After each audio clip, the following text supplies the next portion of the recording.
Hello, I'm Donna Belk on the End of Life Journey. This video is about beautiful examples of family directed home funerals and green burials. The first question that is usually asked when talking about family directed funerals and home funerals is that legal? Yes, yes, it's legal in varying degrees in different states.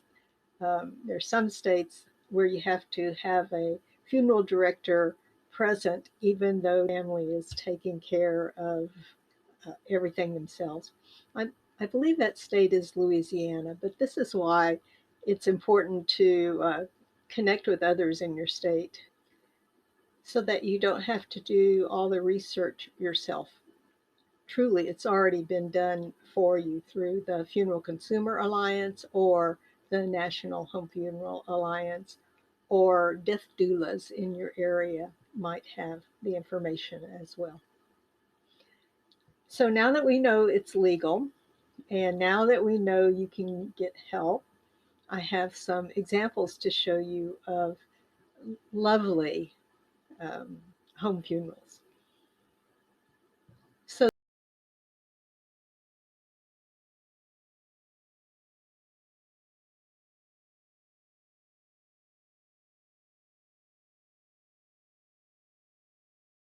this is a photograph of my daughter who I conscript into service when I am doing a home funeral or green burial workshop. And here she is laid out.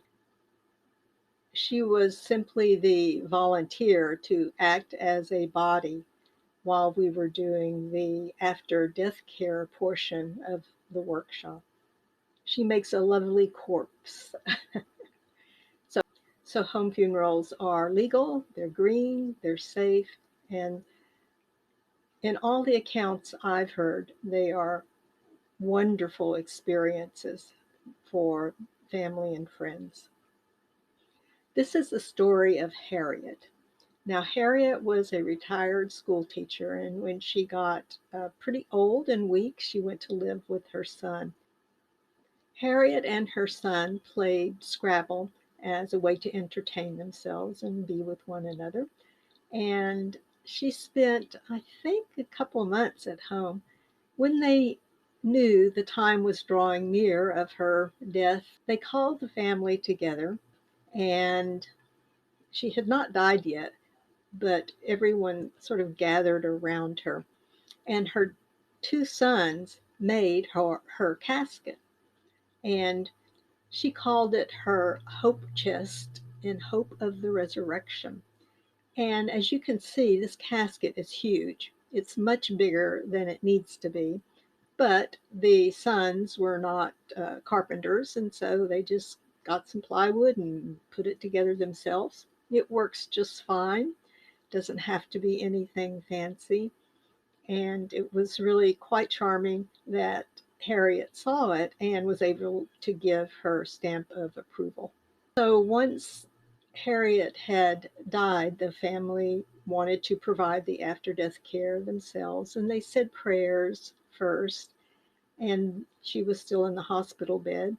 And then they gathered supplies such as a bowl or a bucket, in this case, of gentle soapy water. And I am in this picture, but only, gosh, 1 minute. I just started the washing of the body. I just really held a warm face cloth to Harriett's face. And that's all it took for the family to feel comfortable. They knew it was safe. And they took over and did everything else themselves. Once Harriett was washed, they dressed her in a polka dot dress, which was her favorite. And then they gathered to move her into her hope chest. And the hope chest had a blanket on the bottom that was used when they went on family campouts for years and years and years.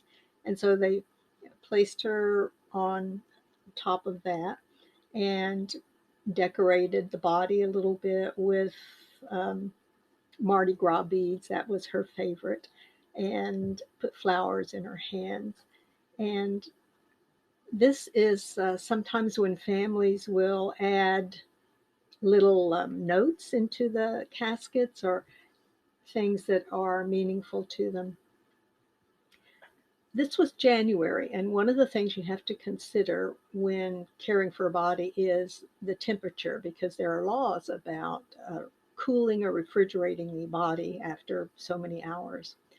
So in January, they took her hope chest casket out on the back porch, put a beloved lap throw on top with a candle, and she stayed on the back porch all night. And they went out and talked to her, and it felt comfortable just having her there. They knew where she was, they knew what was happening to her, they knew she was in good hands, which is different than having your loved one in a funeral home. You don't know what's happening. Next morning they got up and were going to make the drive to Michigan, where she would be buried in a church cemetery.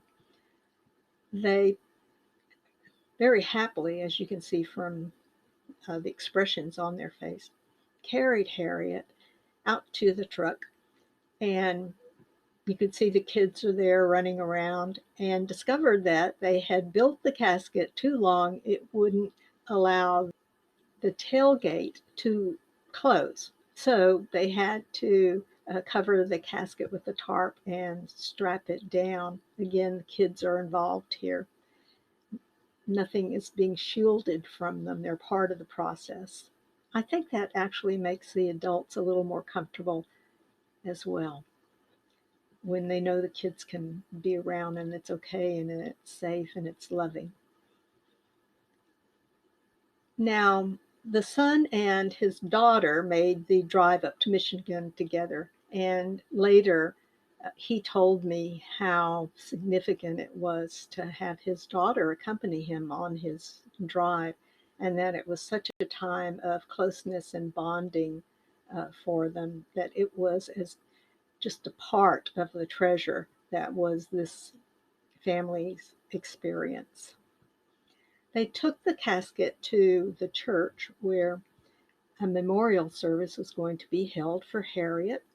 And as you can see, the casket fits in very well. There's flowers on top. People are standing around getting ready for the funeral or memorial service, dressed up in their fine clothes.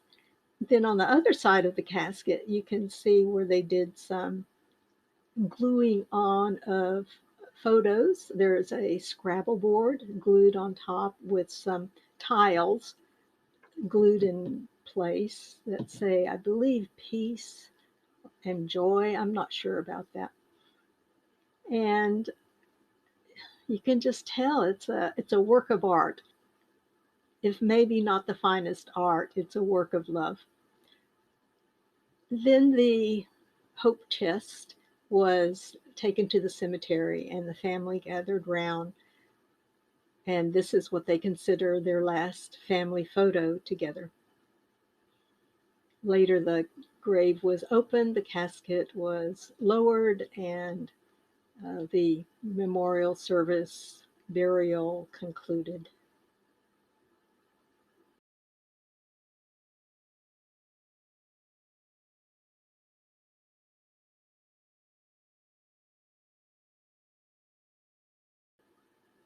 The next family directed funeral is of Fern.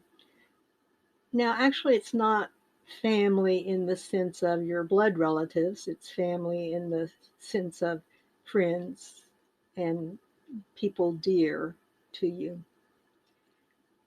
Fern had really strong ideas about how she wanted to be cared for after death. Friends got on board with that.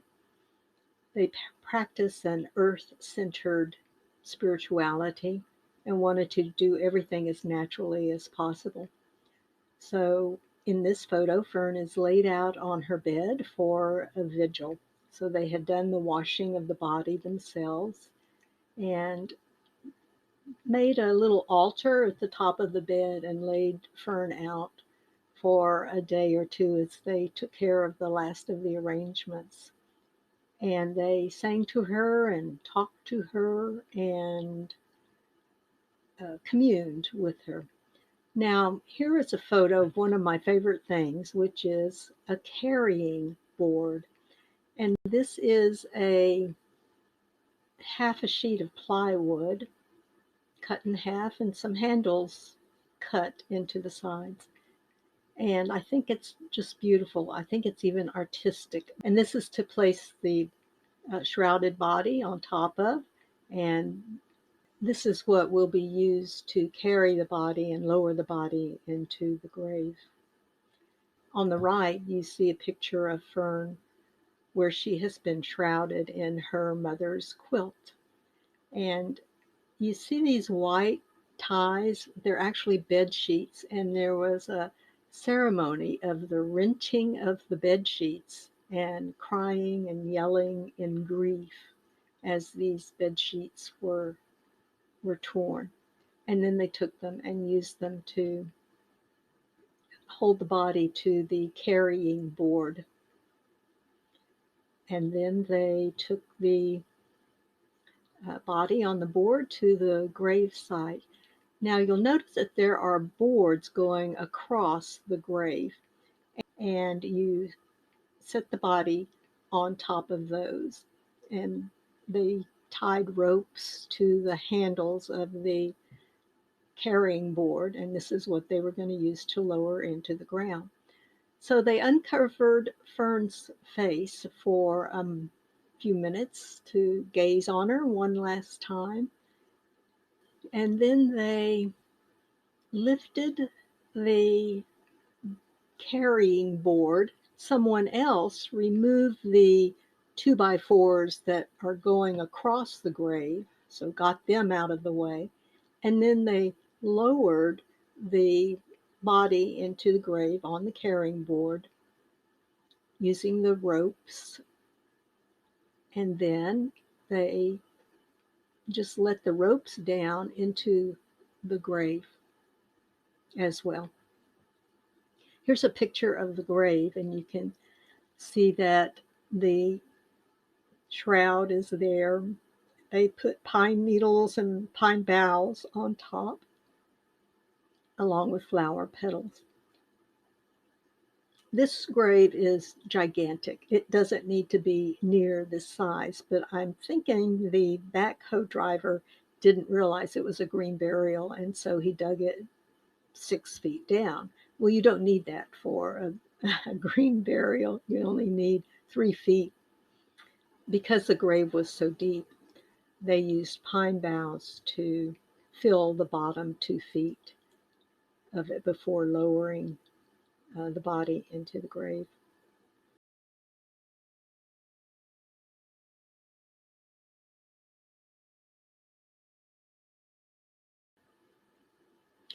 This last example of a beautiful funeral is a hybrid burial.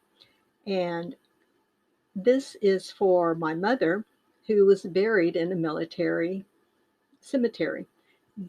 The family got together and made her casket actually a couple of years before she died, and then it was in storage until it was needed. Once she died, we took the casket or the homemade coffin to the funeral home. They were a little freaked out, but they were accommodating. It was okay. And then later, they delivered the casket to the cemetery. The casket was placed onto a raised area, and a beautiful spray of white roses was placed on top, which is what she wanted. And we did a very short ceremony there. And then the maintenance folks just came to get the casket. They treated the casket and body very respectfully and lowered it into the grave. And I'm sure this is the most beautiful pink casket they've ever seen at this particular military funeral. So, in terms of our own death, there are a lot of choices to make. Can our family and friends participate in a home or family directed funeral? Do we want to be buried or cremated? Do we want to be buried in a green cemetery or a traditional cemetery? So, really, the choice is yours. So, what's it going to be? Thank you for watching. Wishing you well.